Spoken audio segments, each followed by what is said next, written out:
Environment and Regeneration Scrutiny Committee on 12th of July 2022. Just a few things, housekeeping before we start the meeting. So please can I remind all participants that this meeting will be recorded and a copy archived for future viewing. Could all participants mute themselves when not speaking in order to avoid any background noise or feedback when other participants are speaking? If a participant wishes to speak, can they please put their hand up if they can be seen on screen, or use the raise hand or chat functions, and that is just to let people know that you want to speak. Please don't sort of conduct any discussions in the chat function. If any participant has difficulty hearing or being heard when they are addressing the committee, then they should let the chairman or democratic officer know. If they have a webcam, then they should try turning this off, as this will help with broadband or Wi-Fi bandwidth, so at least they can hear and be heard. And welcome to all the committee members, cabinet members and officers, and anyone watching live tonight. The purpose of tonight's meeting is to consider several reports. So we will begin with two references from Cabinet, the first being the temporary highway trading licences, which came from the Cabinet meeting held on the 23rd of June 22. We also have the Cabinet reference relating to last week's meeting concerning the Highway Maintenance 3-year plan 2022 to 2024. This was emailed to members yesterday. Following the references, we have three reports. One is revenue monitoring for the period 1st of April to the 31st of May 22. The second is a capital monitoring for the period 1st of April to the 31st of May 2022. And the third is the annual delivery plan monitoring report, Q4 performance 2021 to 22.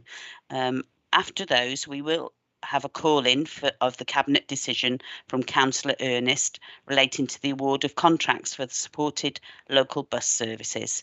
Given the commercially sensitive nature of this item, we will need to go on to part 2 with the exclusion of press and public. So on the agenda, the first item is apologies for absence. Do we have any apologies for absence? Nothing tendered in advance of the meeting, Chair. Okay, thank you. And then do we has everyone managed to have a look through the minutes of the previous meeting? Are members happy with that? Councillor Ian. Oh, sorry, just waiting. Councillor Avia is posted in the chat to say she's having troubles getting online, just in case you hadn't spotted. Okay, thank you. Thank you. Chairman, it's Anthony Ernest here. I just don't seem to be able to connect on my computer at all, and the volume on my phone is very, very low. I've no idea why this is. I've been trying for a quarter of an hour to connect, and it just won't connect through the system. Right. Okay. Thank you. Okay. Julie's online now. Can you see and hear us, Julie? I can on my phone. The same with my laptop. It's just not connected. I've never had the problem before, but it's exactly the same. Okay, thank you. But as long as you can get online. So, Councillor Ernest, are you able to hear us? Well, very faintly, Chairman. I'm sorry. I don't wish to be a nuisance because obviously I'd like to be able to hear the entire conversation. But for some reason, it says that the the Teams meeting will not connect with the computer and everything seems to be set up properly. But I don't know whether the Democratic Services are listening in and can help. Can I help, Councillor Ernest? I had the same issue, and what I did, I restarted the machine, and now we connected, and it worked absolutely fine. So maybe if you can do that, Councillor Ernest, that may help. Restart the laptop. Yes, restart the laptop. Okay. Log back on and see if you can get in, because that worked a treat for me. Right, I'll try that. Thank you, Chairman, for that sound advice. I'll stick on the phone as well for the moment. Oh yes, please do. Please do. Yeah. And I've got Vincent Driscoll, Councillor Driscoll. You wanted to speak? Yeah, thanks, Chair. Just I don't think I'm the oldest one on here, but I can remember meetings where we used to actually be in person. We didn't need all this technology. Weren't they amazing? Those the old days. This Just is thought I'd new, comment there. this is new times, Councillor Driscoll, and we've actually gone with the 21st century, so we're able to use computers and things like that as well. These newfangled things. Thank Yeah, you. Okay. Right. Okay. So fingers crossed that Councillor Ernest can get back on with us. Bear with me one moment. So we've had that one. So Previous no minutes, apologies. Chair. Previous minutes. Yes. Sorry. Thank you. Thank you, Gareth. Previous minutes. Everybody happy with the previous minutes? Councillor Driscoll, I've got your hand up. Is that a legacy hand? Yeah, sorry, Chair. Like I said, I'm not. Yeah. Yeah. Okay. No worries. I'm trying to get it down now. Okay. All right. So everybody's happy with those minutes. Okay. Can we move on to declarations of interest if there are any? Anybody have any declarations of interest? No. Okay. So the next agenda item is agenda item 4. This is a reference from Cabinet on temporary highway trading licences. So can I please ask the officer to present the report? Yes, thank you, Chair. It's Emma Reid, Head of Neighbourhood Services and Transport, here Hi, to Emma. present the report and obviously to take any questions from the committee. So the report, as you've already mentioned, Chair, is a reference from Cabinet. And you may or may not already be aware that the Council has a detailed policy already in place and approved for issuing temporary trading licences for businesses wishing to trade away from the on the public highway. For your information, most trading licences relate to space on public footways. Temporary highway trading licences have been issued for parklets. And just for your information, again, parklets are basically small, purpose-built external trading units purchased to assist the businesses in Penarth as a pilot project during the COVID-19 pandemic. We're still considering the SAS or otherwise of those, and that the parklet project will be the subject of a future report in due course later in 22-23. So the report that Cabinet has referred on to you for consideration considers the long-term trading options and also the public realm issues associated with the Penarth Esplanade area and the implications of this on businesses. Now, those businesses are currently required to remove, or were currently required to remove their outside trading arrangements from the highway at this location on the 30th of June last month. And the effect of this was also to require that from a business at Barry. You'll be aware that significant public realm works have been undertaken on Penarth Esplanade, and that includes resurfacing roadworks, pier works, and also extensive refurbishment of the pier pavilion, which obviously hosts the very successful Big Fresh operation. And it's important that any decisions that we take regarding the current and future operation of land that the council controls in this location are very carefully considered in order to ensure that the full public value of the work that we've already invested in here is undertaken, and most importantly that it continues to thrive, this area, as a visitor destination as well as an attractive place for people to live. The businesses that are currently benefiting from the trading licences, I'll term it on carriageway or on highway, at the Esplanade and at Barry Island, as you're probably aware, have all indicated their wish to have new licences. There's been significant public interest in the matter of the Esplanade trading licences, with very wide contrasting views as to whether the outside dining and trading arrangements were a success or whether they were an annoyance to residents and locals.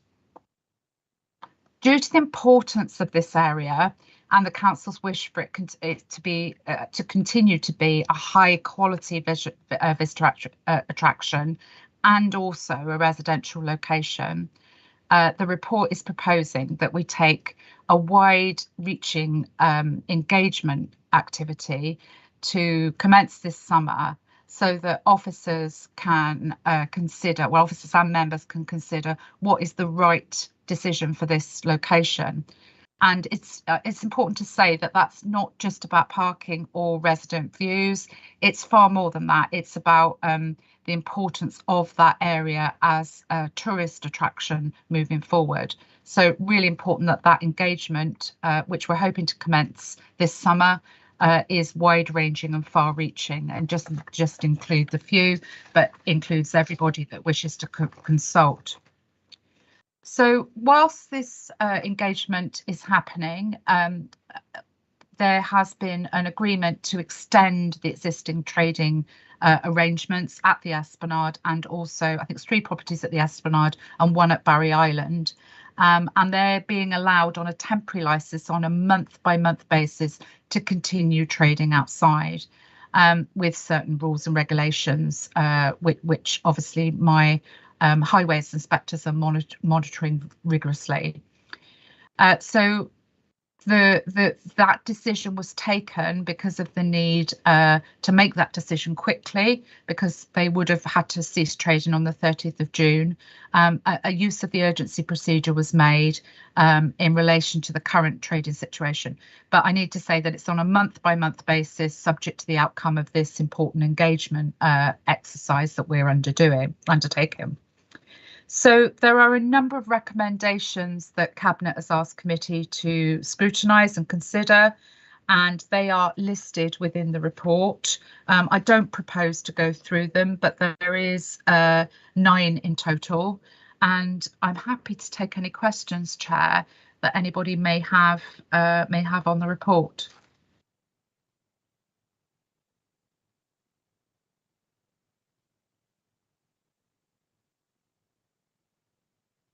Sorry, Chair, you're on muted. mute. No, I'm muted, sorry. Okay, Councillor Hooper, if you'd like to ask your question. Thanks, Sandra. Emma, I was just wondering if there was a difference between the Penarth Esplanade situation and the situation on Barry Island, particularly with regard to local residents' concerns. Yeah, I don't think we've had so many concerns from the Barry Island premises that's involved, but both areas have a mix of tourism, retail and also residential development within the area. So I would suggest that the issues are quite similar in that there could be complaints from residential properties to do with the work, to do with the Esplanade, to do with the outside trading. But I would say the most comments we've had, and it's very much a my issue, some for, some against, there's no absolute right answer, has been to do with the Esplanade. So hopefully that answers your question, Councillor Hooper. Just very brief follow-up. I'm just wondering, were there any complaints from residents with regard to the Barry Island? We have had complaints on Barry Island to do with antisocial behaviour during COVID, caused potentially by alcohol issues from some of the businesses on the island. But that has been more a general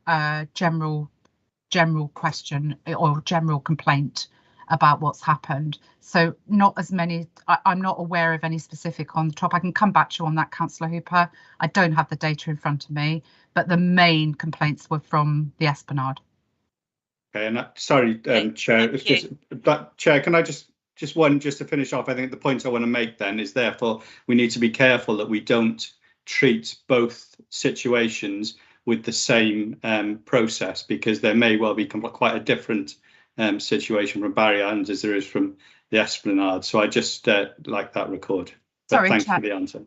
Sorry, Chair, can I come back in on that? Yes, definitely. Sorry, Councillor Kirby. Yeah, I think we need to have the same process to be fair to the businesses concerned and get the views back. But it might be when we section down the responses we've had from the island and the responses we've had from the Esplanade, we may come up with different answers. But it is important that we treat both the island and the Esplanade in the same way, otherwise that wouldn't be fair to island or to Esplanade businesses.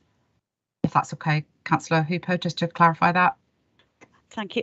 Also, can I just sort of say, is that the highway trading licence is actually them being allowed to have tables and chairs on the highway? Is that correct, or is it me being? Yeah, it's actually. So it's right. more to do with that rather than to actually selling alcohol, isn't it? This report that's a separate licensing issue. Yes. So there's two types of trading really. The main one is where people trade on pavements. But what we did during COVID is we set aside some areas of parking to allow that to be used for tables, chairs, and other items that are related to the business to make the area look more attractive. So in the case of both Barry Island and the Esplanade, this is where the discussion here and the consultation is relating to using those car parking spaces for trading. That's what I thought. I didn't think we were talking about alcohol licenses. Okay. No, although it's interrelated in that they have a license, and obviously those licenses are kept under review by my SRS colleagues. Yes, and the South Wales Police sort of monitor people who are, because not meant to, part of the bylaws, not meant to be drinking alcohol in certain places on Barry Island as well. That's right, and it's the same elements of Penarth, and we've obviously got bylaws. They're quite challenging, shall I say, to enforce. But we have a joint partnership generally with our SRS colleagues, so that's our regulatory colleagues, the police, and quite often British Transport Police as well, and our enforcement and community safety. So it's very much a joint process, and we've done a number of initiatives in terms of seizing alcohol at the railway station before it comes in, and we've also had to deal with some stuff where alcohol has come off premises and onto the beach, etc. It's not to control people's enjoyment of the space. It's more just so that everybody can enjoy the space and doesn't feel threatened. Yes, thank you, Emma. I've now got Councillor Champion. You got your hand up. Oh, yes, I have. Sorry. Is that me? I'm not sure. Go ahead and ask your question. My question was really, why has it become an emergency? Why the timing? If the licenses ended at the end of June, could this been dealt with earlier, or was it to do with the election? Or do you want me to pick that? Do you want me to pick that up? Yes, Emma. Yes. So we had to make a decision because the licenses were coming to an end at the end of June. I think we felt it wouldn't be right to rush that decision because there were alternate views, Councillor Champion. So it wasn't. We needed to pause, really, have a discussion with the new administration as well. But if we had just stopped them from doing it out on the 30th, we may. We wouldn't have had a chance to have that open discussion, which we're now looking to have. So we're doing it on a month-by-month basis. And once we've got the consultation, you as members can decide how you want to take this forward. Does that answer your question? Sorry, it was a COVID. It was related to a COVID regulation. You see, why we did it. So COVID has gone on for much longer, I think, than any of us expected. So it's been a gradual extension. But if we hadn't have got those delegated powers because of the change of administration, because of the need to consider the matter carefully and to consider people's views carefully, we just didn't have the time. So it was just decided on a month-by-month basis to take that decision. One other question there. The consultation period, how long do you think that will be? We're just refining the details, so hopefully we'll be in a position to let everybody know how long that consultation period will be and what that will comprise. But I would see it, we want to capture the summer period because obviously we want to get people's views of those people using those spaces as well as residents' views. So we haven't decided the final details, but obviously we can let you know once we have. Thank you. Okay, thank you. And I expect the report will come back to this scrutiny committee once the consultation and everything else is concluded for us to consider as well. That's right, Chair. We would present the report to Cabinet as we've done with this report, and then I would imagine there would be a reference on to the relevant scrutiny committees. Thank you. I've got Councillor Ernest. You have your hand up. I'm hoping that you can hear us okay. I can, Chairman, but I'm still on my phone. I don't know what's happened to the computer. Oh, but goodness.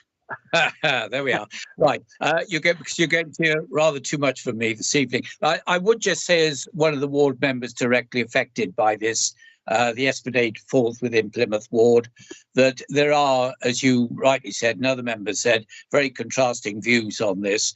We have a good number of residents living immediately adjacent to the areas which have the licenses. For example, there's at least one block of flats with, I think, 28 units in it. There is a hotel immediately above with 7 or 8 bedrooms, and there are other residents living along the seafront as well. So they are very much in the firing line, if I can put it that way.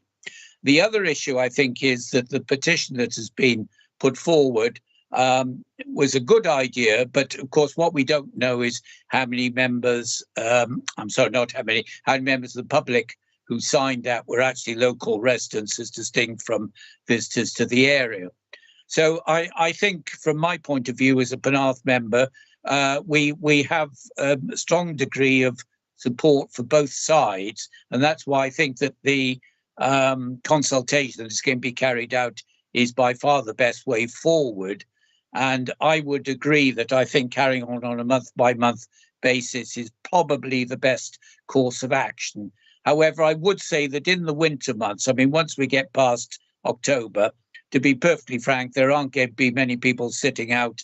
I know Councillor Buckley's with us today, you'd agree. There are not going to be many people sitting out on seats outside in the rain when the temperature's dipping. So maybe this is a sort of consultation that needs to be carried out fairly quickly with a view to resolving what's going to happen, moving forwards into next spring. Thank you, Chairman. Thank you, Councillor Ernest. I've got Councillor Ian Buckley, and then if we're happy with that, the Cabinet member wanted to speak. So, Councillor Buckley, if you want to come in first, and then we'll let the Cabinet member speak. Thank you, Chair. I was just going to say, in the report, it states that the results of the survey will be reported back to us by April of next year. I think it's important, following on from Councillor Ernest's points, I think it's important that we get visitors' views as well as the local residents, because the licence for outside is only till 10 p.m. So it's not that it's a midnight licence or anything. And we're trying to attract people to Penarth and Barry to get visitors in and let them spend their money in our economies. And the importance of having the residents, the hotel users and visitors to both of these sites, I think will give us a fully rounded view on everyone's expectations of when they get down there. Thank you. Thank you, Councillor Buckley. Councillor, is everybody happy for the Cabinet member to come in? Yes? Okay. Yes. Councillor Wilson, if you'd like to go ahead. Thank you very much, Chair, and thank you very much so far for the very interesting comments made by members as well. And thank you very much, Emma, for your summary of the report. Just a few observations, really. First of all, in reference to Councillor Ernest's point, I think it's important that we do consult widely with the community of Penarth, but also, as Councillor Buckley rightly said, visitors as well, because I think, as Councillor Buckley said, the economy is important here. We're going to have tough times. Let's face it. We've got inflation around 11% at the moment. The expectation is probably it's going to go north, not south, I'm afraid. So, people are going to find it tough. And I think we've got to think about that. But also, I think, as Councillor Ernest rightly said, it's a very mixed picture down the Esplanade, isn't it? Because we've got lots of residents down there as well. And, and I think everyone's got to be mindful of that. But what surprised me, and I'm sure Councillor Ernest was down at the seafront when we had lockdown, and you see there were traders, Coffee Co in particular. I know Coffee Co is not part of this consultation, but Coffee Co in particular did very well, I felt, and they were very innovative. And and I think Coffee Co and other traders has really helped stimulate, along with the work that we've done as a council on a peer pavilion, on stimulating the economy down there. And I think that's something we don't want to detract from. I think that's something that has been really, really good for the Esplanade. It's making it more vibrant, more people coming down there. And let's face it, You know, it's a seaside resort, is Penarth, you know, and we don't want to stop that happening, you know. So I think we need to have a balance here. But at the same time, we also got to consider lots of people do live in Penarth. They live at the seafront. They live there, you know, and we got to be mindful of that as well. We got respect for of citizens who live down the Esplanade, but equally, we also got to be aware that you know, we've got lots of tradespeople which have expanded their operations, doing really, really well, I feel, out the Esplanade. And I think in some ways, and you know, COVID has helped them, because I think more and more people are more like to stay at home, have local visits. And I think with the economy the way it's going, I think more people have more staycations. And I think certainly Penarth is certainly a good place to go and stay. And as you rightly said, there's a hotel down there. And I'm sure it will continue to do well. So it's important that we do focus on that. So, you know, the balance is right. But what I like to say to all of you here is I have an open mind on this. I don't have a view one way or the other about where the future is going on this, you know. And if I did have a view, I'd detract myself from it, because I do feel that it's important we hear all views, the views of local members, undoubtedly so, Councillor Ellis and Councillor Thomas, but also the views of the Town Council as well. And I will declare that I'm a member of the Town Council.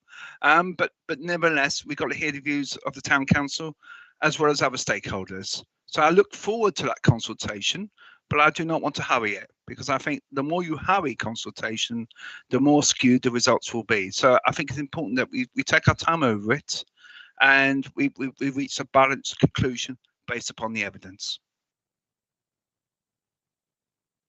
Thank you, Councillor Wilson. Did anybody else want to ask Emma any other questions or make a comment on this? No.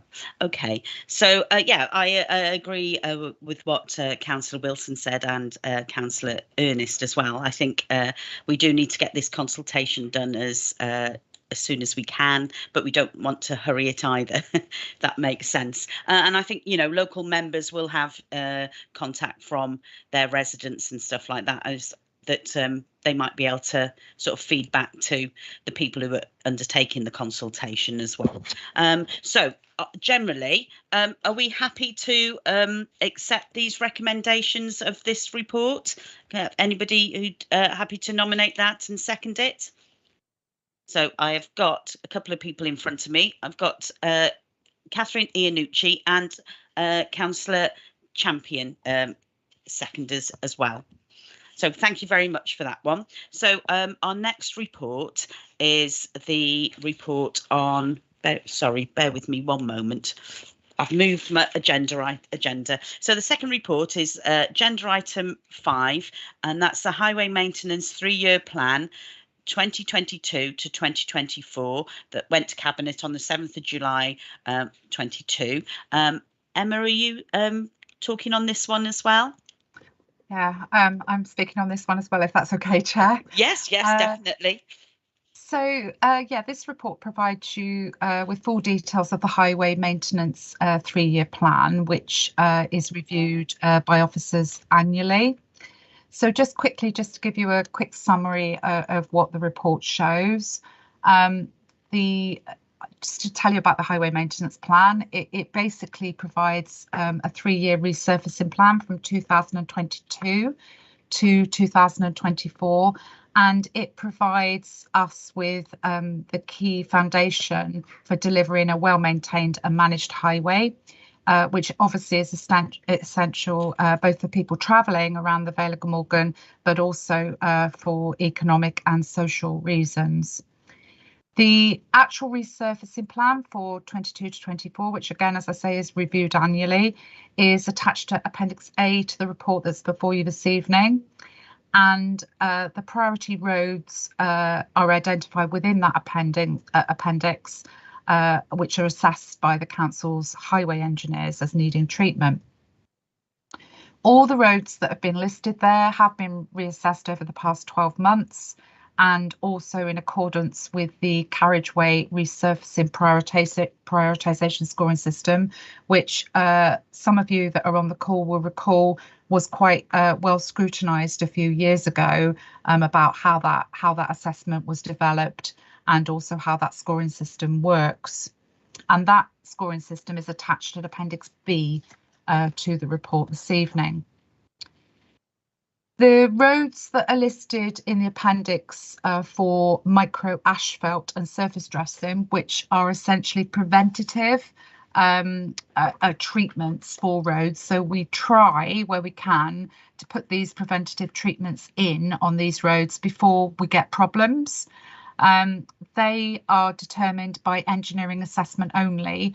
So they are where qualified engineers will go out and have a look and think that it's worth actually applying this micro asphalt or a surface dressing before we get too far down the road that we might get lots of potholes, or we might need a major resurface, which is obviously a lot more expensive.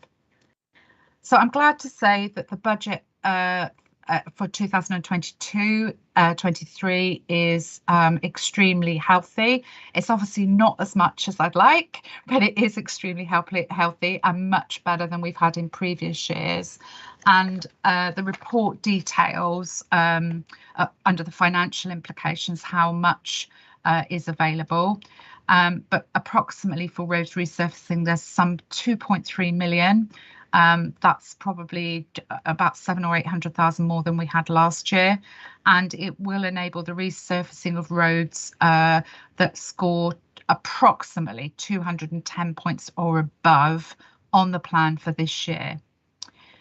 The roads that are listed in Appendix A that don't actually receive works this year, because we might have a situation where something happens to a road and we need to prioritise it higher and it scores higher during the year, would be considered for next financial year, subject to adequate funding. So there's also some, I need to point out as well, actually, there's some roads on the appendix that haven't yet been assessed by inspectors, so they may also come up into the main resurfacing list next year when they're reassessed. So you'll notice I mentioned that sometimes we get roads where there's problems and we need to reprioritise, particularly if they're strategic routes or they fail for some reason or another. We have got a delegation there with my director in consultation with my cabinet member who's on here this evening to amend that plan. So I'm happy to take any questions this evening. What I would say is, obviously, I'd like to get moving with this plan because it's the summer, it's the best time, although I don't know with this heat, it's the best time to lay tarmac. But obviously, I would like to get moving with this plan. But if there's anything anybody wants to ask questions about, or anybody wants some further details on the plan, I did think, Chair, it might be good to have the presentation on the different types of surfacing that I've provided to members previously. So maybe that might be something that the Scrutiny Committee wants to hear and consider, but I'll leave that with you to have a think about. Yeah, thank you. I think that offer of the presentation on the different types of road surfacing and things like that, and how it's assessed, I think that would be really helpful. I think there's a lot of new councillors on this committee, including me.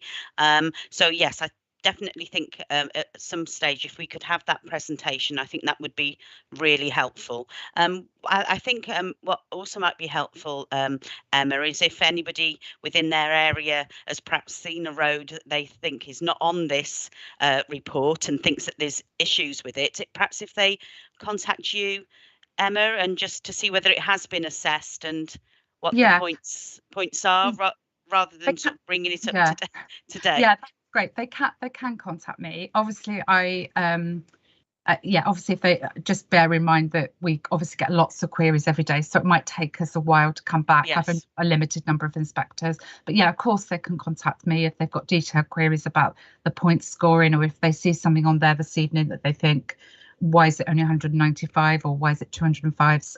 It's not going to get done. Of course, you can have that. And I think we've brought this now. Obviously, we would have liked to have brought it a bit earlier, but obviously we've had the election. So I am quite keen as best we can to start making our way through this list. But obviously I'm more than happy to answer any questions that anybody might have on the detail. Thanks, Chair. Thank you. Okay, so Councillor Hooper, you've got your hand up first. If you'd like to go first. Thank you, Chair. Thank you, Emma. I'm just interested in, and it doesn't seem to see where it's identified. This is a 3-year plan. I'm concerned about the impact of inflation may have on these things. Is it a big issue? And also wider economic issues with regards to the people who actually do these works and contractors who do them. Are they an area of the economy that are seeing shortages of skilled people to do the work, and how that may or may not affect the programme? Thank you. So, thank you, Councillor. Yeah, sorry, Chair, I'll answer that. Yes, inflation is an issue. Yes, the cost of materials is an issue throughout all of my service area. So that's why I think we can do 210 points and above, but it will very much depend on any additional costs that we might have to experience. And I mean, one of the contract additional costs that we've had to deal with is obviously the 1.25% increase in national insurance with contracts, and there, even though it's not our workforce, we still have to meet that legal obligation. So I'm quite confident, because I've been given a significant amount of money, gratefully, this year, that I can do what I've said in this report. What I would say is I've obviously got these contractors lined up. If they don't have our work, they go elsewhere, particularly tarmac. So I am obviously quite keen to get moving. They have got workforce.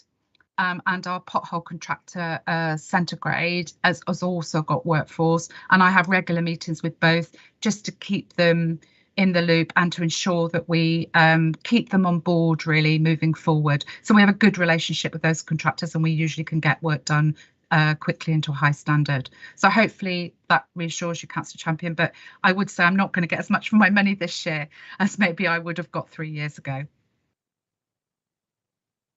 Thank you, Emma, and thank you for your question, Councillor Hooper.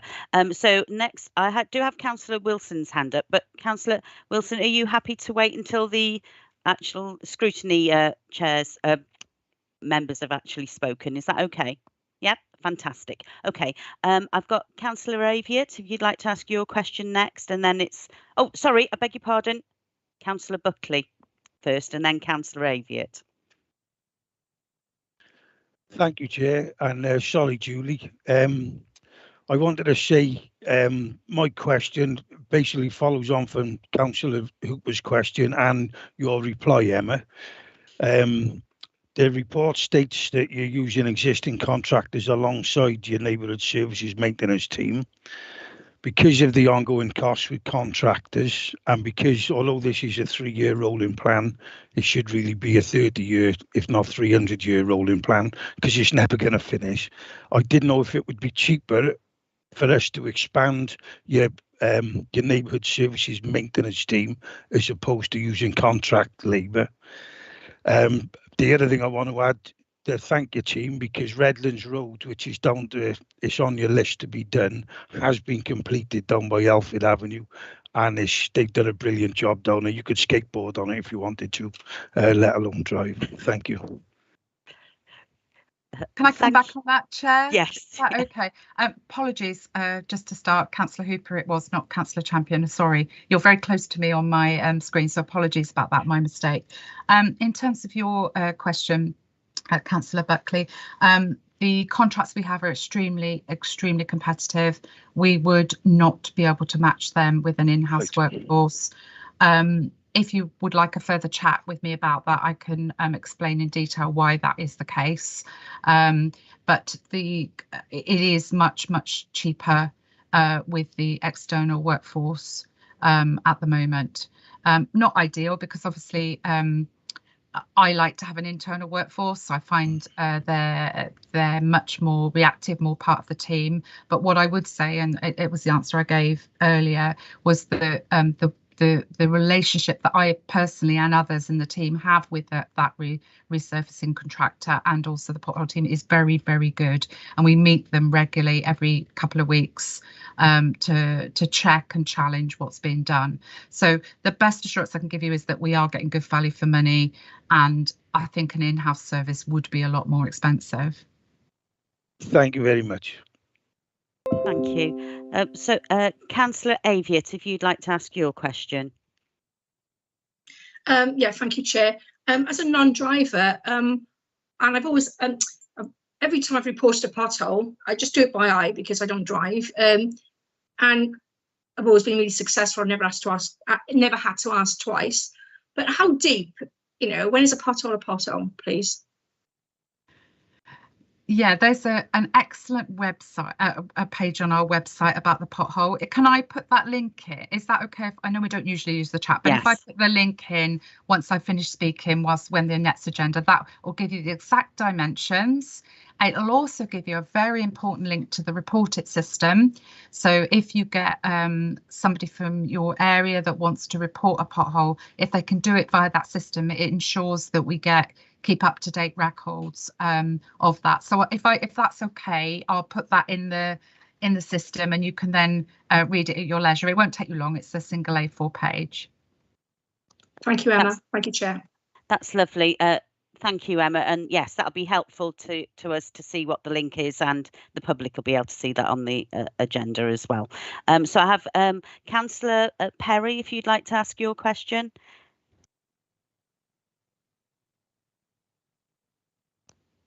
Hi there, how you doing? Hi, Councillor Perry.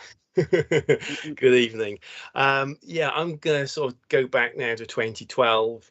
In fact, no, before 2012, I'll go back to January this year at the community liaison meeting, where we were told that the highway engineers don't take road noise into consideration when deciding which roads need resurfacing or repair. Back in 2012, the Welsh Government identified the villages on the A48 as requiring what they termed priority action to tackle excessive road noise that is harmful to the health and well-being of residents living close to the A48, which includes children.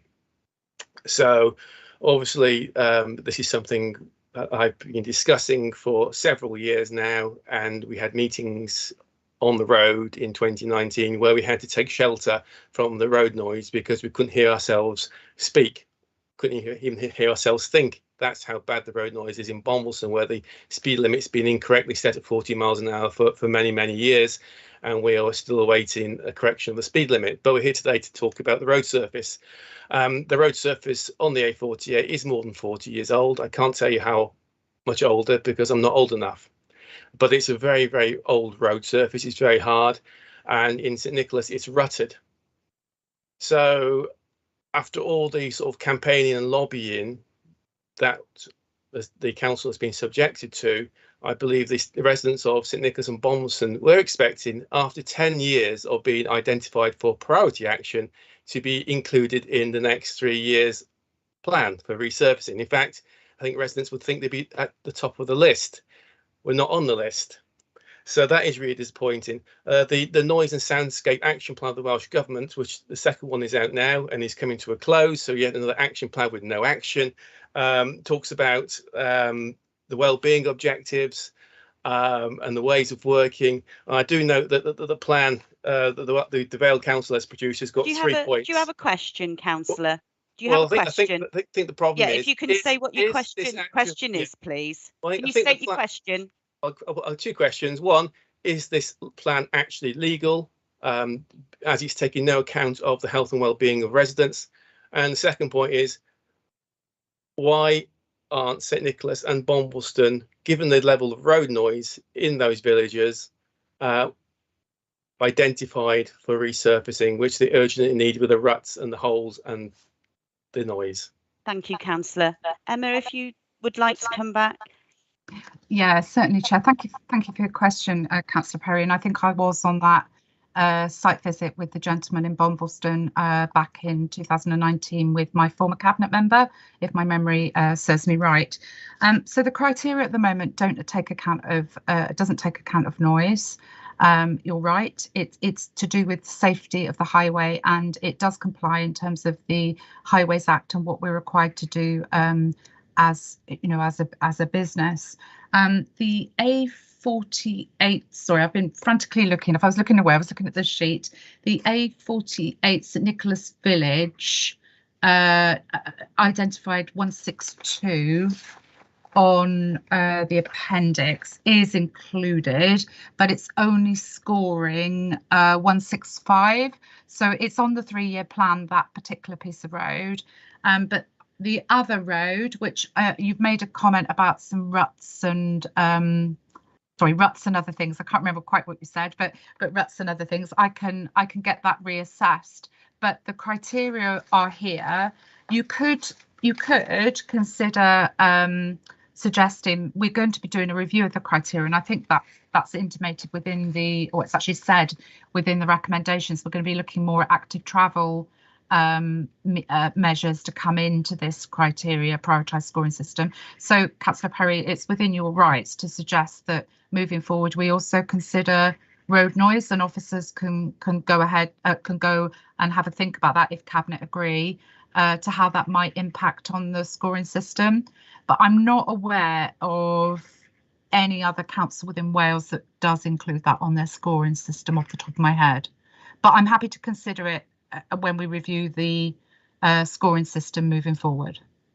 Yeah, but that then makes it kind of unlawful, because really, given the Future Generations Act, that should be there now, not in the future, because the Future Generations Act is here and now, and not sometime up in the future. Well, and my residents are subjected night after night to lorries bouncing over potholes, and then there's the rutting. Right, thank you. Thank you, Councillor Perry. If you could mute yourself now, please, Councillor Perry. Yeah, but I'm not getting any answers. If you could mute yourself now. It is a health and well-being issue that really needs addressing as a priority, as the Welsh Government said 10 years ago, and it's still not being addressed by this council. And that's a big problem, I think. I think the officer did actually answer your questions. So if you could mute yourself, that'd be fantastic. Emma, if you wanted to come back, that'd be lovely. Yeah, only quickly, because Councillor Perry has alluded to potholes and ruts, etc. They are something that we would consider, and I'd really encourage him to report them to us. But just to assure you, my inspectors review that surface and that area for safety I think it's probably every month actually, in that location, because of its strategic nature. The thing is, obviously, we have lots of roads in the Vale, well over 1,000 kilometres, and we have to find a way of prioritising the limited money that we have. Although it's a good budget, it is a limited budget. It's got a cap on how much we could spend, and we need to prioritise how we spend that. The criteria we've got there, Councillor Perry, I hear you. You disagree with that criteria. But that is the criteria we're using. That's how the plan's gone forward. What I have alluded to is we will be re-looking at the criteria, and I take what you've said today, whether noise would be a consideration, but I don't think the plan as it stands is unlawful. That's not something that I would accept.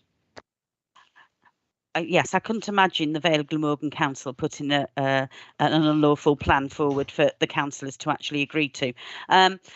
Councillor Wilson, if you would like to come in. Thank you very much. And can I reiterate what Emma has just said? Because obviously, as a cabinet member, I would not go through a whole process if I found out what I was approving was illegal, in quotation marks, because I do not believe for one moment it is. And as for Future Generations, Future Generations is a very wide-ranging piece of legislation, and there's many elements of it, as you are well aware. Or where I would have thought. And I think it's important that we do look at the future. We are saying such as includes an awful lot of things, and can include things like road noise, for example, as a consideration. And certainly road noise can be used for lots of factors as well. And also noise for one person is not noise for another person. So we do need to look at measurements like that in an objective way. And rather than subjectively. And I think that is very important as well. But nevertheless, I welcome the investment. I think it's a significant investment here. I mean, if you include the money for potholes, it's almost getting on for not short of £4 million. And I do feel that is a real way forward. But I will hasten to add, and I would like to emphasise to all members here and the public, for anyone who's watching it as well, that, we welcome anyone's suggestions or any roads or even payments, because we've got £200,000 for payments, that, if there are things that you would like, and see what we can do. But obviously we go through the objective testing criteria. And I think that is very important, that we show no bias, but we do look at the criteria at the moment, and that is what we will objectively consider. And and I think what you also got to think about, the micro asphalt program, for example, covers an awful lot of different areas of the Vale Glamorgans. And I think, you've got to remember the micro asphalt is largely a preventative measure to stop the roads further deteriorating, and it's cheaper than a full resurface usually done by Tarmac or another company. And I know that some people's expectations when they see a micro asphalt is, it's a lot of grit on it, but actually that grit disappears over a period of time and people are pretty happy afterwards. But it sometimes takes the time to settle down. And that's why I do think what Emma's made suggestion, I know Sandra's agreed with it, the chair's agreed with it, that we do have a presentation.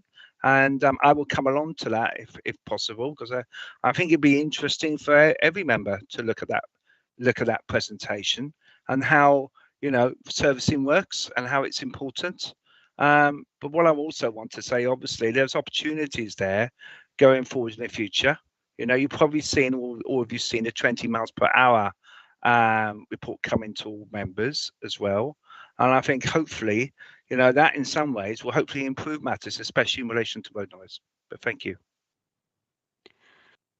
Thank you, Councillor Wilson. I can't see anybody else's hands up. I think we've had a good discussion around this, and obviously, local members are there to represent the residents as well and what's happening in their area. So I welcome, sort of Councillor Perry's input to this and his concerns. But I think we've also, we've discussed about inflation and how that might affect the budget. Whether there's cheaper ways of doing things and whether the external workforce that we need to have, because that's unfortunately what we need at the moment, and sort of how you actually go about reporting a pothole and stuff like that. I think that'll be useful for us to have, because it isn't just the sort of local members who can do that. Any resident of the Vale can report that, and that's what comes up on different. I think, Emma, on your list, if people report that there's potholes and things like that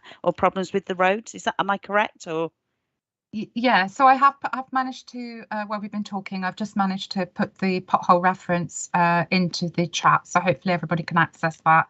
And it has the report it function, which I'd really encourage even members to use, because that just ensures that we're keeping an accurate record of everything that we receive. Yes, and I must say for myself as Court Ward, I know that when I've reported potholes that they've been looked at and they've been filled relatively quickly as well. So thank you for that. So are members happy to accept this report? If we want to, are people happy to accept this report? Anyone? And the recommendations I'll vote there against on the basis of safety is one thing, but health and well-being. Thank you, Councillor Perry. So all in favour of the report, can it show hands, please? Gareth, I don't know if you can see everybody, or if people are not on screen, if you want to use the reaction function. Yeah, have you got all that, Gareth? Yes, Chair, should be okay. Okay, yeah. And those against? Okay, thank you very much. So yes, the reports and the recommendations are carried through. So thank you for presenting that, Emma. Okay, thank you. Right, so next agenda item is agenda item 6, and sorry, bear with me one moment. So agenda item 6 is, and I've got that right in front of me, it's the revenue monitoring for the period 1st of April to the 31st of May, and I believe that Matthew, you're going to present that. Yes, thank you, Chair. So yeah, good evening, everyone.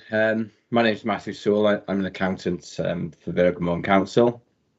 So the first report that I'll be presented tonight is with regard to revenue budget for the council. So that's the budget we spend on day-to-day running of the council.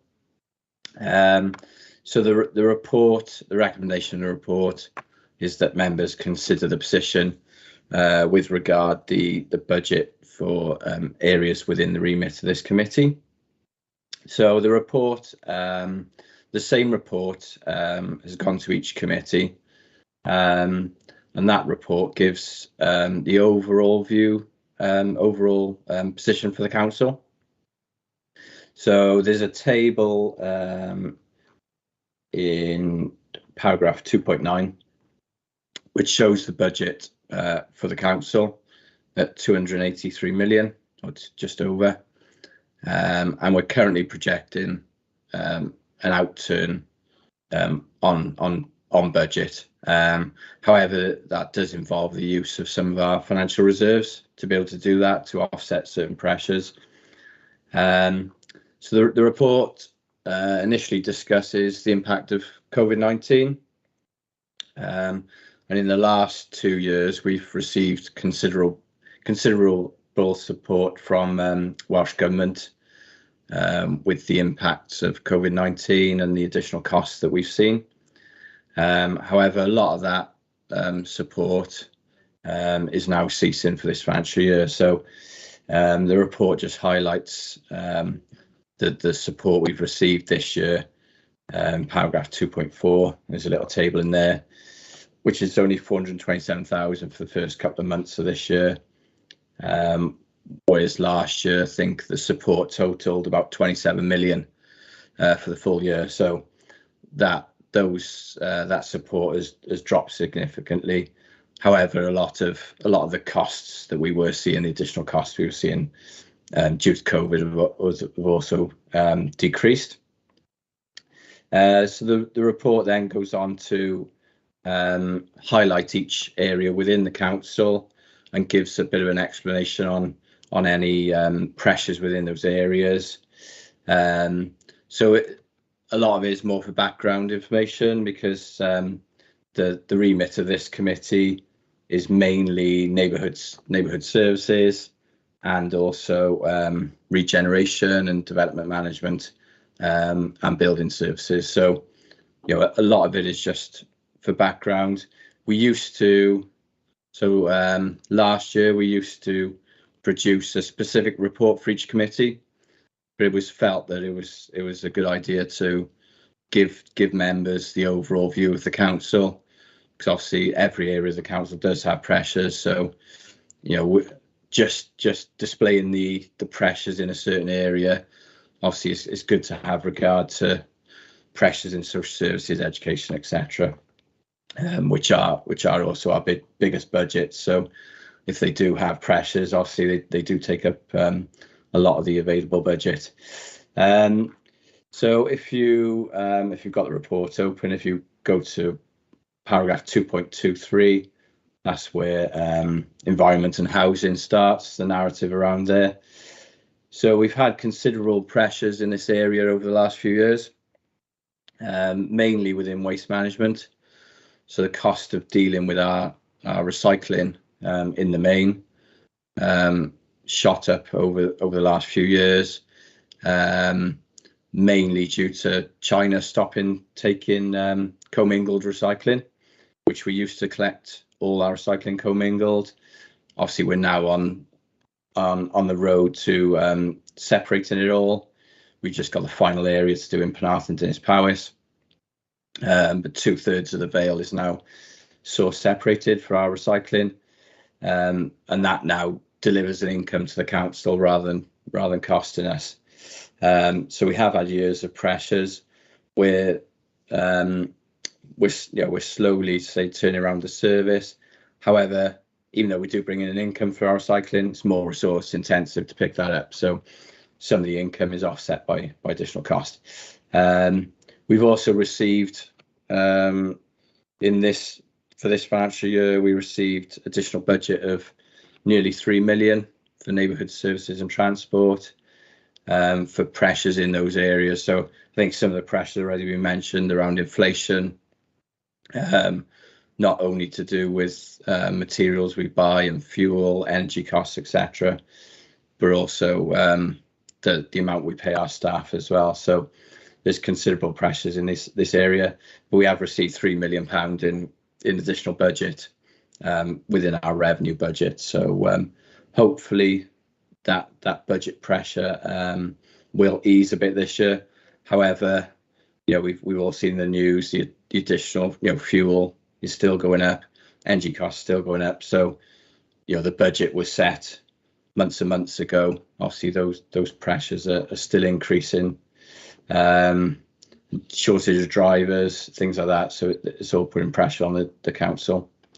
Then the other areas then, so building services, regeneration, development management, they're all projecting that they'll outturn on budget, and there's sort of less pressures in those areas. So no issues to mention at the moment in those areas. The report also mentions the efficiency targets that we've got to make as a council, and they were set at 500,000 for the council for 22-23, and they're shown at Appendix 1. On top of that is savings that we didn't make from the previous financial year of 170,000. So we're looking at 670,000 in total for council, which compared to the size of our budget is relatively small, but we've had over 10 years of cost savings. So those savings are getting harder and harder to make going forward. As I mentioned earlier, there's always continued pressures in social services, education, which do take a lot of our available budget. So it's important we keep an eye on those savings and try and make them as best we can. The report then goes on to discuss, so this is a new section to report, goes on to discuss our treasury management.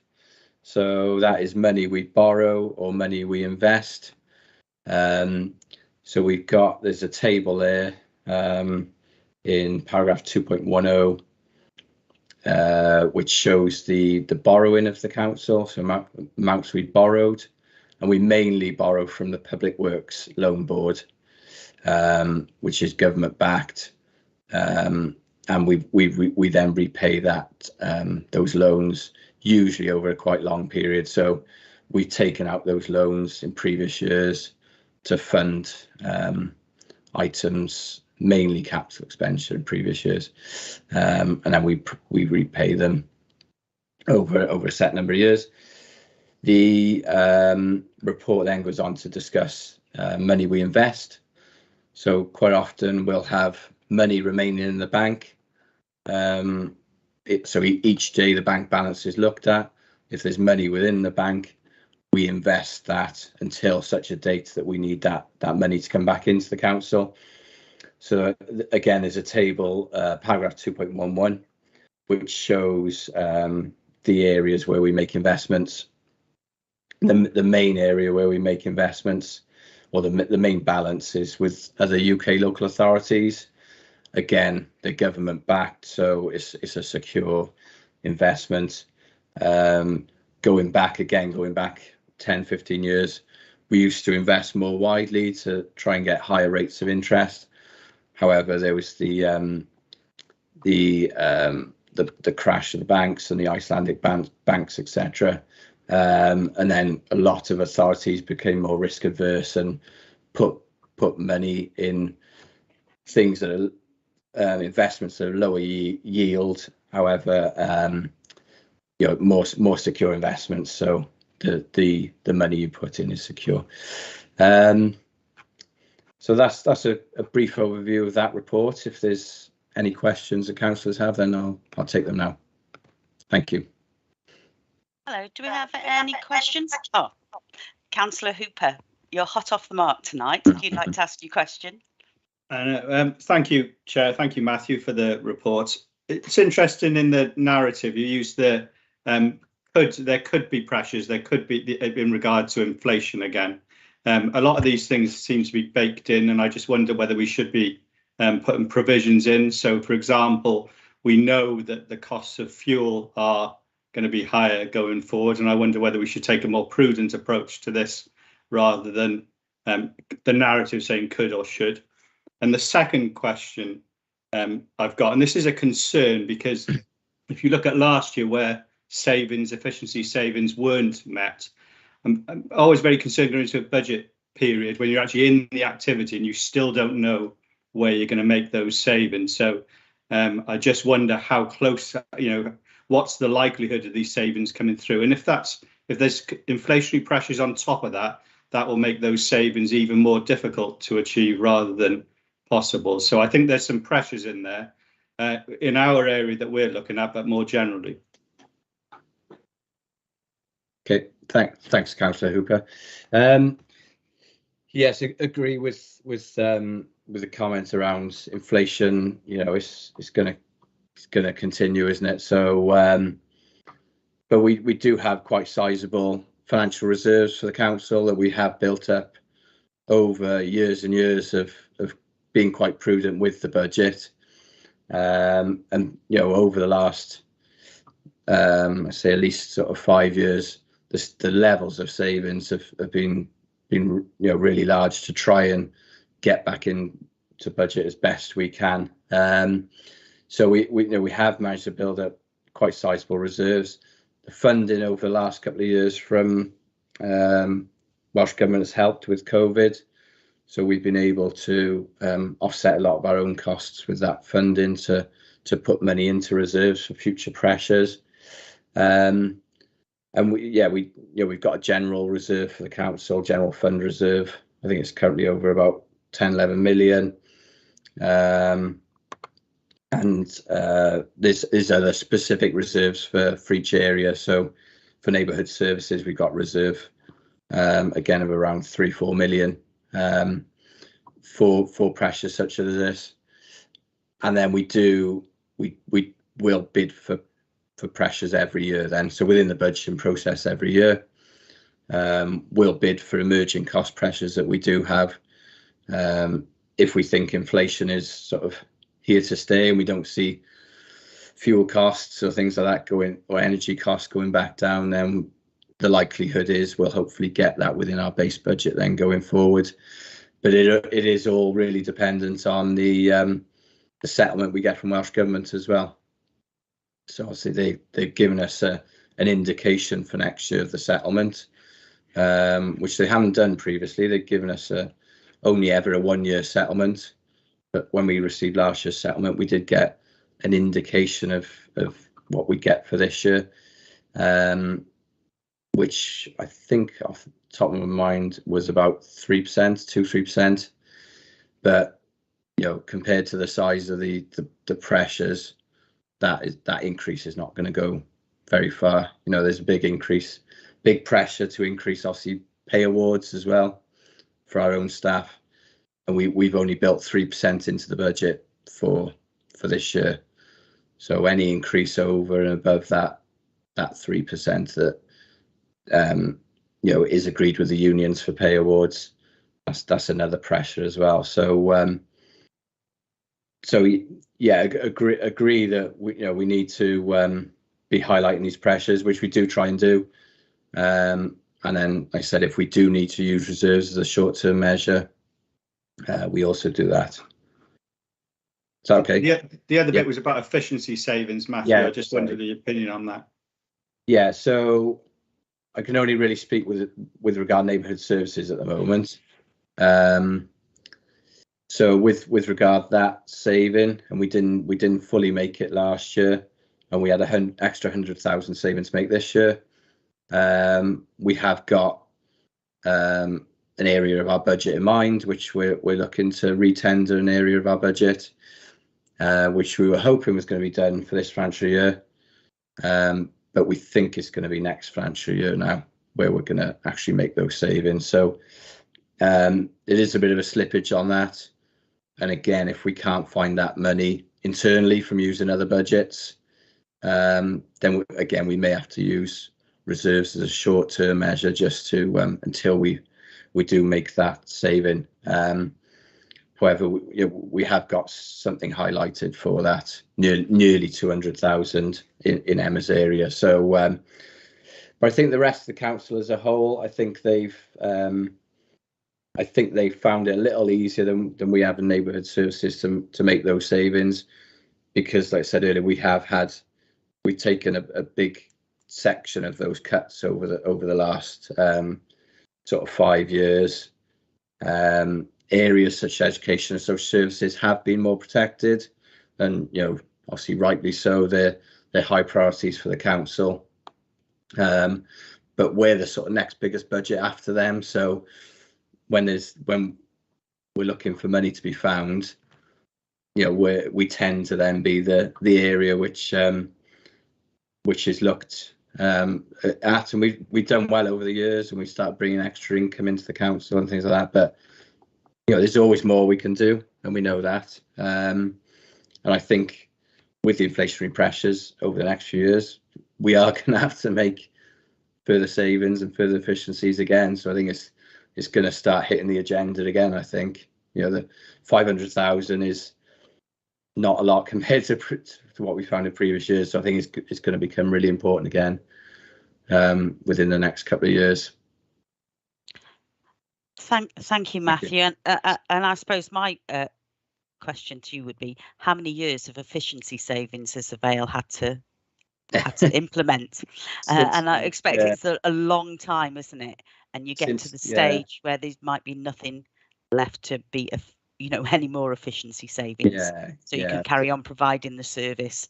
I've got Councillor Wilson who's got their hand up. If you'd like to jump in, Councillor Wilson.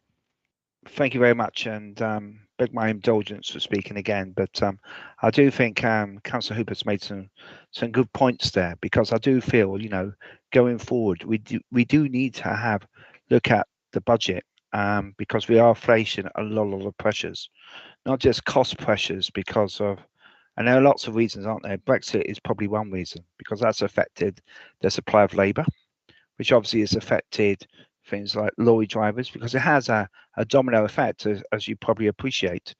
Certain areas we know we can actually improve things, but there are other areas as well which we need to consider. One of those other areas we need to consider here, and it's undoubtedly so, is overall cost pressures in terms of the overall economy as well. I don't know if you can hear me because my picture's frozen. We can hear you. Fine, because I've frozen. I think you're all frozen. I'll carry on then. So I think that's one area we need to consider. Another area we need to consider, obviously, as well, is other groups out there, because clearly, supply of labour, I mentioned, is one serious issue.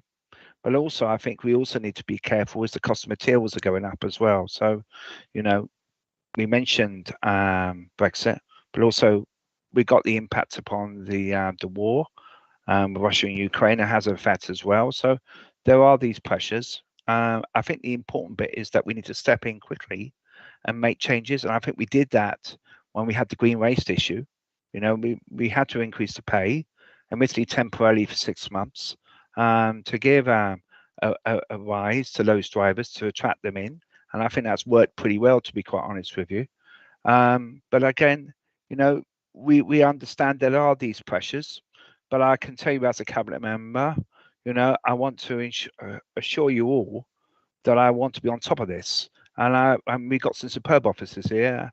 Matthew and Emma and Miles and everyone else and Colin have been working really, really hard to try and to make sure that, when we got these problems, they're brought to my attention. And I'm quite happy to run fast on these and to sort these problems out. But I want to assure you all that I will listen as much as you can. And if you come up with any suggestions, please bring them to my attention. So thank you, Chair. Thank you, Councillor Wilson. Okay, so any other questions to Matthew at all? I can't see any other hands. Are we happy to accept this report? And are we happy to accept the report, everybody? Yes. Thank you. Okay, I think, Matthew, you're on the next one now, and I think that's the capital budget. Yes. Is that correct? Yes. Thank you, Chair. Thank you. Yes, so the next report deals with the capital programme for the council. So again, this, just a brief overview. This is funding that we have to spend normally on creation of an asset or improvement of an asset. So building schools, resurfacing, as we mentioned earlier, things like that. So it's not the day-to-day running of the council. These are capital projects. So the capital programme is shown at Appendix 1 to the report, and again it's for the full council. So you can see the full programme for the council. The recommendation of the report is that committee note the progress for the schemes within their remit. There are again within the recommendations, there are a few schemes which I'll highlight, which are under this committee's remit. And we normally, within the report, we normally try and highlight schemes where there's been either additional money for that scheme or there's slippage of the scheme and there's delays in the scheme, so we've had to move the money to future financial years. So just to quickly run through those. So within the recommendations, within recommendation 2, we've had additional money for street lighting along Frampton Lane. So that's section 106 monies has funded that. So that's money we get in from developers for new developments, section 106 monies, and they normally go to the good of the community, the money that we receive. So that's 20,000 we've increased the capital programme by. Again, section 106 money for Seal Park, and that's to put some public art in Seal Park. Again, 20,000 for that scheme. One of the biggest schemes we're doing at the moment within this committee's remit is the Atlantic Trading Estate. So over where the Household Waste Recycling Centre is, over Atlantic Trading Estate. We're currently building a transfer station over there. So that is to, excuse me, deal with the recycling that we produce, we collect as a council.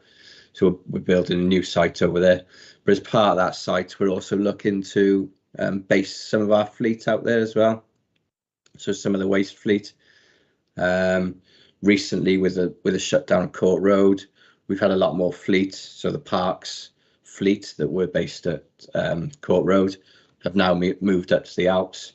So it is getting a bit tight up there. So we're looking going forward, not only for efficiency savings, but also due to the operation of the Alps depot as well. We're looking to base fleet out at Atlantic Train Estate as well.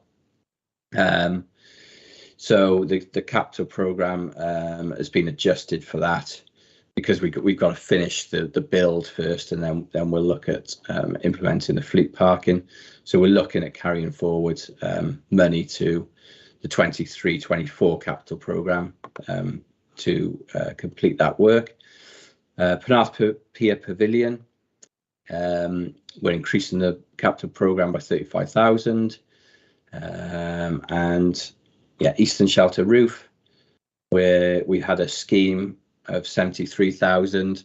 However, the money there is to be moved to a bigger scheme, which is in the programme for not only Eastern Shelter, but also Barry Island, upgrades over Barry Island, and also ANPR scheme. So that's automatic number plate registration for the car parks over there.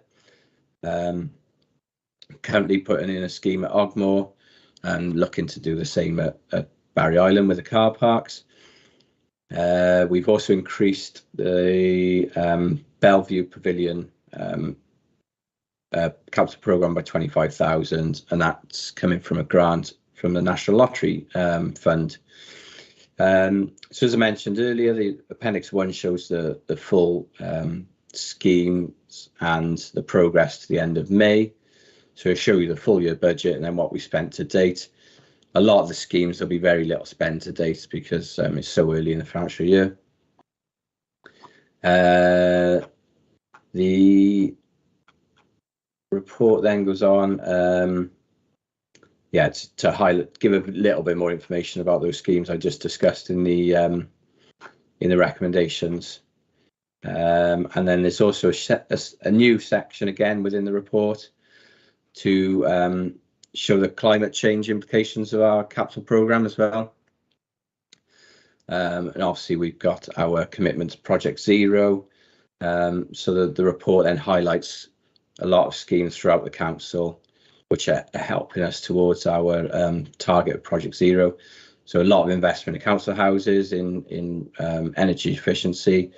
There's been a lot of investment recently within schools, so putting panels on the roof, solar panels on the roof for schools, to obviously try and generate renewable electricity. We've also purchased 12 electric pool cars, so they're going to replace diesel cars which we previously purchased. So obviously better use for our staff travelling around the Vale, and more efficient. And we've also the Atlantic train estate, which I just mentioned, the scheme we're doing there, obviously to recycle all our waste and make sure we've got as best we can local markets for that waste. That scheme will help us reduce the environmental impact of our recycling as well. So there's quite a few schemes in there which may be of interest to members as well. So again, if there's any questions, I'll take those now. Mark, you must have been on a chat show, or not chat show, one of those quiz shows before, because you're really quick. Who wants to be a millionaire? Exactly. So I'm going to sound really boring. Inflation is not reflected sufficiently, I don't think, in this capital narrative. Again, I appreciate the comments you made earlier, Matthew, so no need to rehearse them again. The other question that I just want to point out, I just would like a bit more information. City Deal, the very last point on this, there's a reprofiling change. We're only talking about £250,000, but I'm just wondering what's that about? Do you know?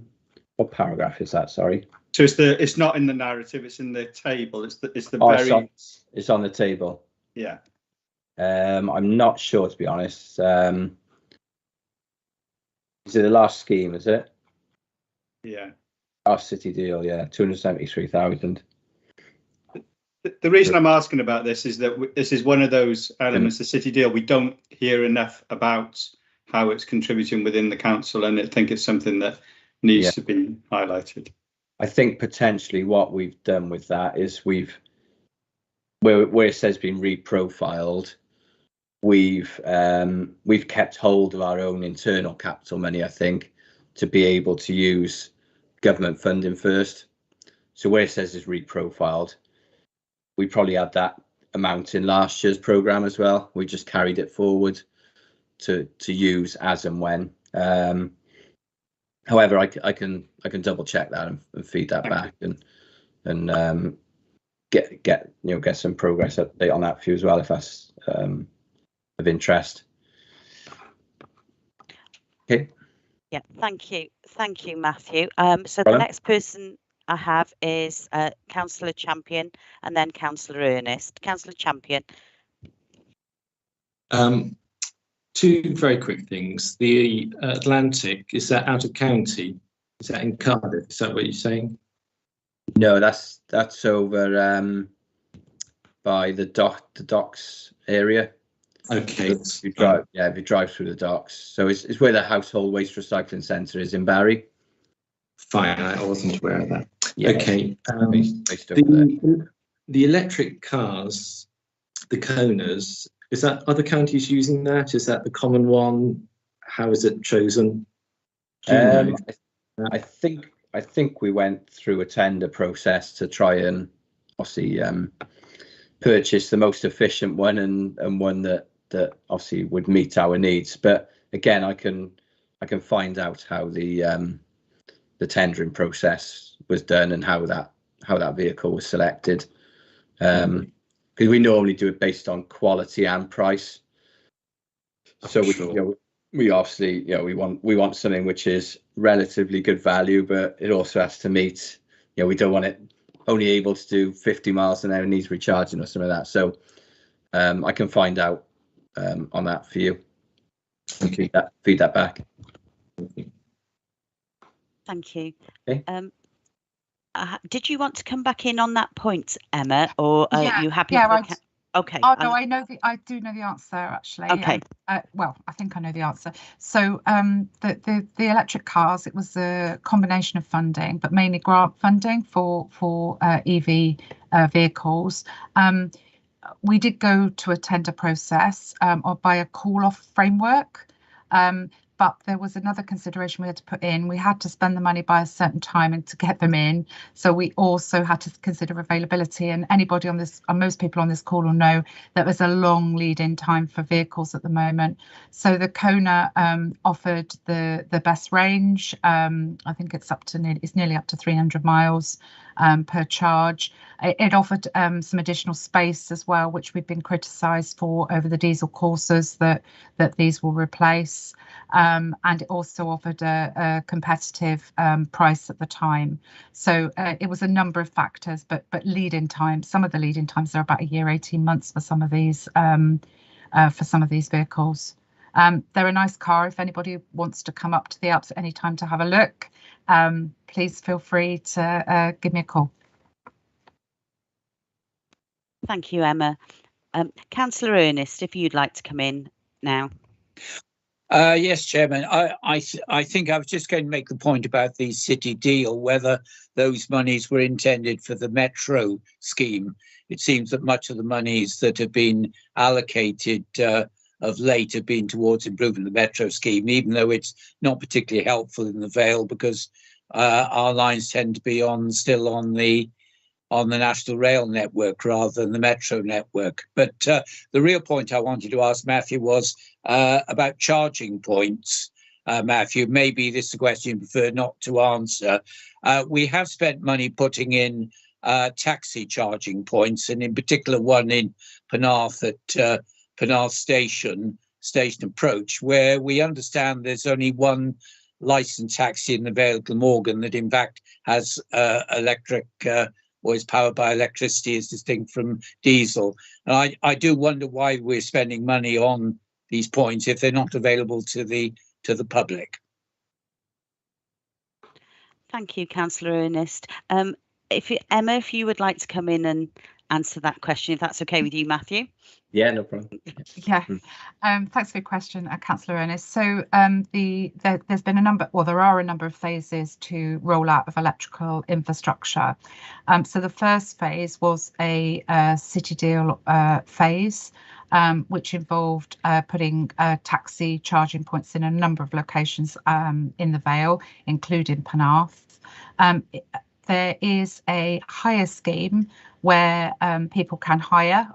You're probably aware, Councillor Ernest, can hire and try out electric taxis. And what we did was to try and move that forward. We put in a number of points for that. So that money was specifically for that from Welsh Government. Having said all of that, they obviously will be reviewed moving forward as to how successful or not they are. We have I'm glad to say, we have a massive programme of general electric chargers. So sorry, not free, but for whoever wants to use them and pay to use them.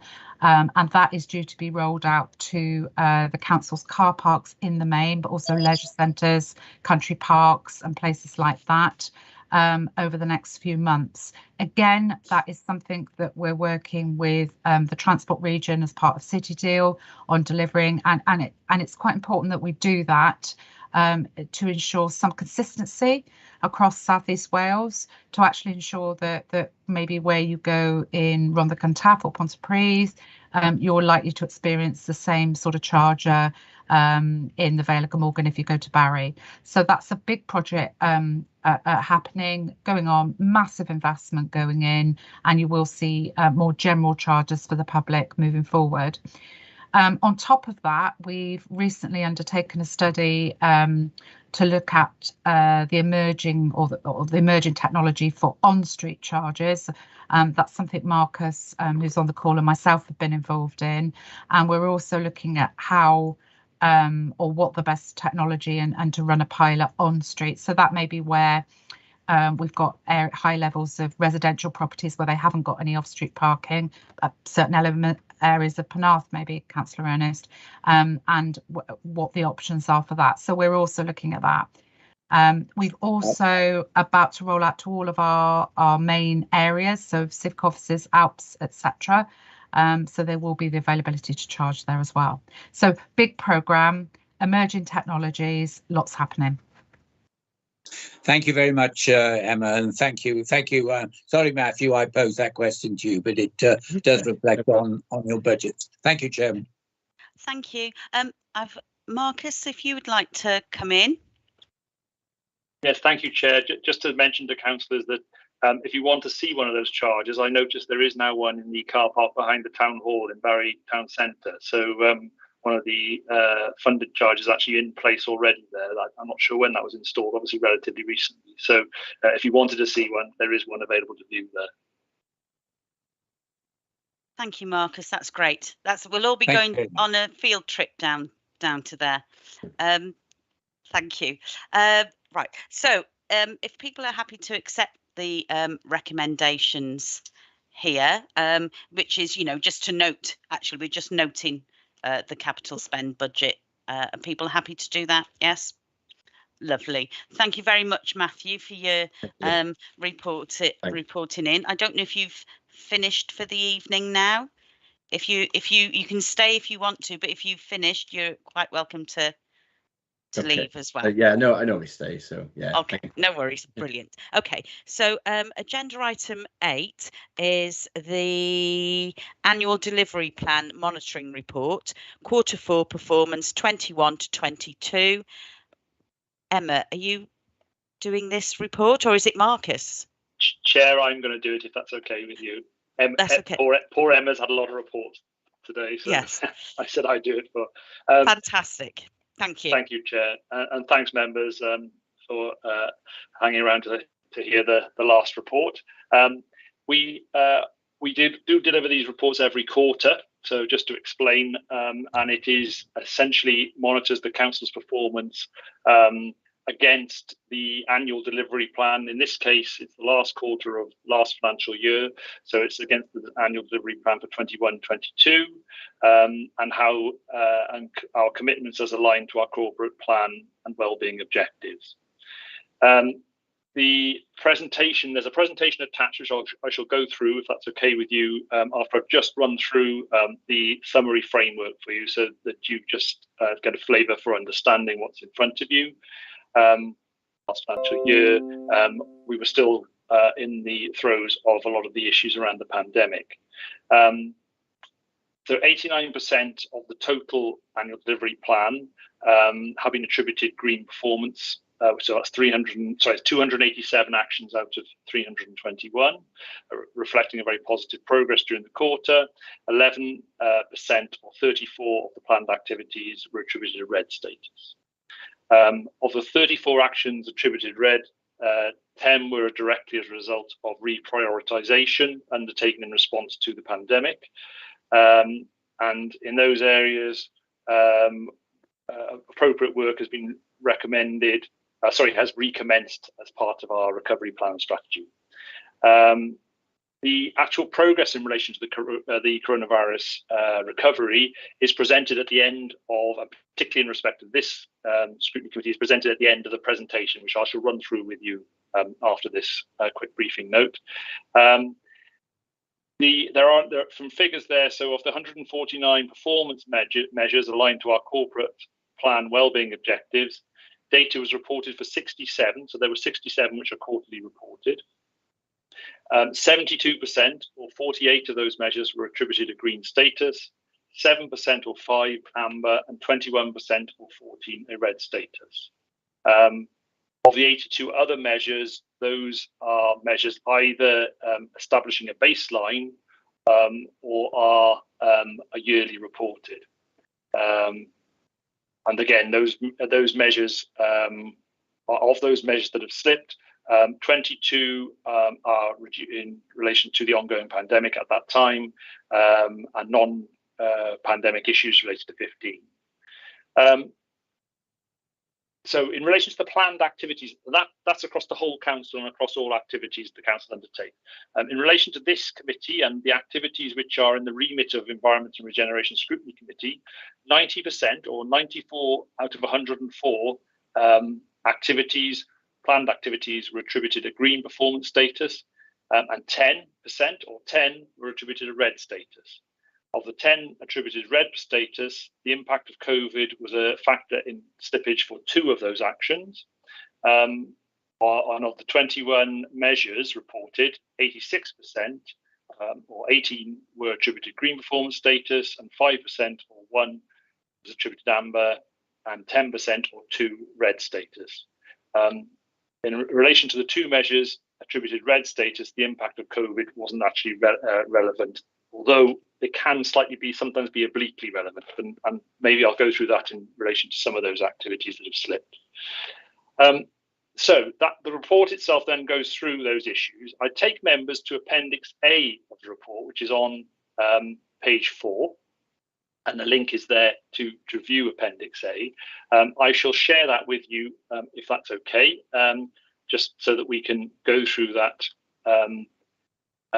And what has been done is we have put basically the actions and activities in a simpler format so everyone can see and go through it quite easily. And so we've picked out some of our key achievements through against the 4 key objectives.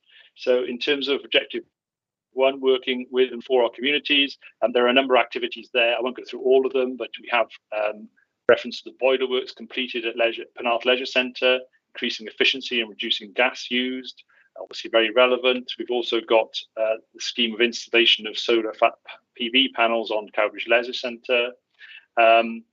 We have further developed some of our back office systems to help facilitate local business support and economic development. We have currently 668 businesses registered across all sectors on that system, and that allows us to go out to those businesses with blanket communications and advice very easily now. And we've also continued to develop volunteers in a range of projects, including tree planting in our country parks. And that has helped with, obviously, again, some of the issues around the nature emergency. In terms of objective 2, supporting learning, employment and sustainable growth, our performance around determining applications, and in this respect, listed building applications, has been exceptional at 90.3%. Those are some of the most difficult applications to determine, so to keep that figure of determination within 8 weeks is very good. We have a reference here going back to one of the previous reports of only 3.1% of principal A roads in an overall poor condition.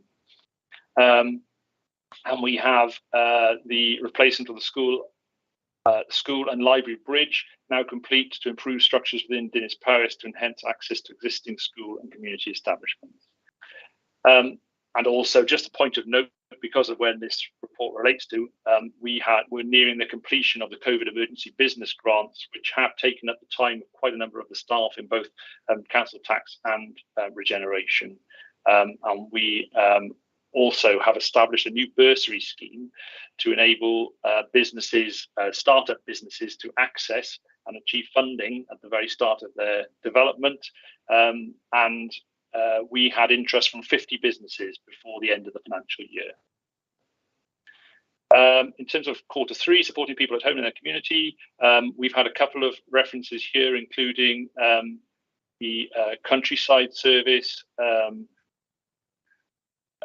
Welsh Government funding enabled the countryside service to host 40 family-based events across the country parks and heritage coast, with over 750 children taking part. And we had bike pump repair stations installed at 15 locations across the Vale in February this year. A total of 18 schools have started the WOW programme, and a fleet of 15 bikes were provided to Whitmore High School for bike confidence training, as well as use for local sports fixtures and trips. And finally, objective 4 respect of enhance and enjoy the environment, we've got the figure of 70.1% of municipal waste was collected by local authorities, prepared for reuse and recycling, including source segregated bio-waste, composted, exceeding our target of 70%. As Emma's referred to, we've purchased 12 electric pool cars. We've cleared 77 incidents of fly tipping in 73 days, which is an average response time of 1 day against a target of 2 days. So that's an improved performance in that respect. And during Q4, some of you will remember that we had the most horrendous storms and winds. It was between December and obviously end of March. And we had a huge increase in the number of reported dangerous structures. And it was on actually about 2 days, over a period of about 2 days. On a Friday, I think, where we had 100% of the dangerous structures were reported within 1 day of receipt. And we had officers out right through the day and the night, going to situations where, for example, the filling station at the Waycott Cross, the roof came off that, and we had other situations of roofs coming off properties, and the building safety team were fantastic in getting out and checking all those structures within a day. So moving on from there, obviously referenced in the presentation here are the various actions and measures. You will note that, as I said earlier, we have 94 actions which are, or 90%, which are have been achieved within the relevant timescales, and 18 or 86% of measures. We have no actions which are amber. Only one action, which is, or only one measure, which is amber. And then in terms of red, we have 10 actions and 2 measures, so 10% and 10%. What we've tended to do is pick out some of the areas where we are looking at obviously improving, following perhaps slippage in terms of delivery. So in terms of objective 1, we have moved forward with the recovery of our operations to begin to restart. And we need to safely manage the return of staff unable to take their duties at home back to the workplace. So that's something that's ongoing. Obviously, remember, this is a few months ago, so this references the period up to the end of March this year.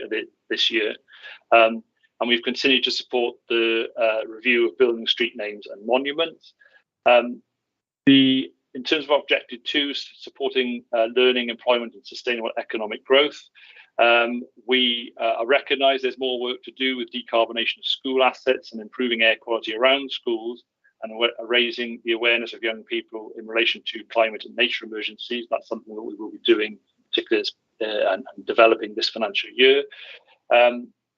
We also supported 55 new business startups in the last quarter of this last financial year, but that was significantly down on the year previous to that.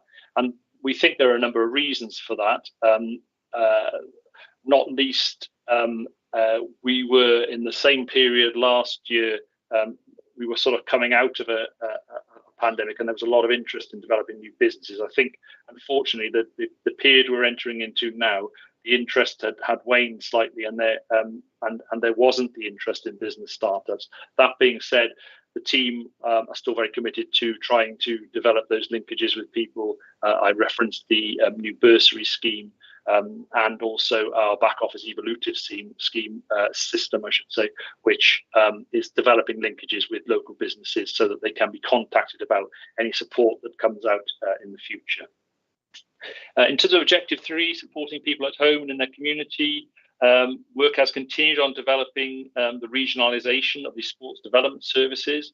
And that's been implemented by Sports Wales, and we're part of that process. Work on more regional basis via the Regional Transport Authority is also progressing. Some of that work has been slower than we would like, but we are in the hands of both our colleagues in Transport for Wales and obviously Welsh Government, as well as the City Region, as was mentioned earlier. And we have managed to increase the supply of council rented accommodation. Finally, objective 4, respect and enhance and enjoy our environment. We have developed a strategy to promote the use and retrofit of sustainable drainage systems. That has slipped, and I know members of Emma's team are looking to bring that forward this financial year. The revising of the local flood risk management strategy has been delayed because we're waiting new guidance from Welsh Government, and therefore we can't progress that. Progress on work to deliver a new near zero carbon or minimum A-rated new council homes and utilise optimised retrofit programmes that include modern methods of construction and off-site manufacturing to meet carbon reduction targets.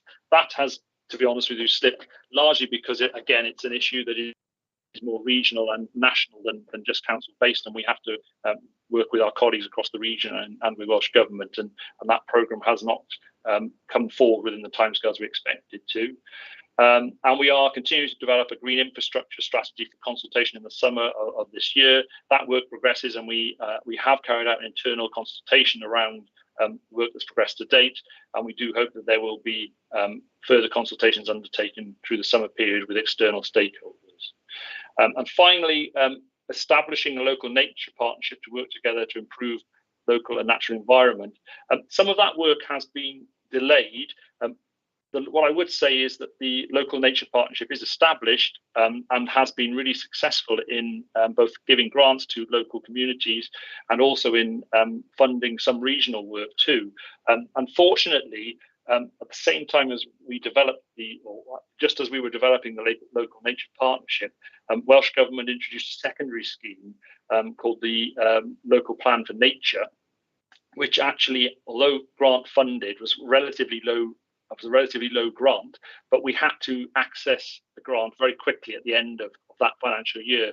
So some of the work we had planned for the local nature partnership in the last financial year got delayed by us having to access the funding introduced by Welsh Government.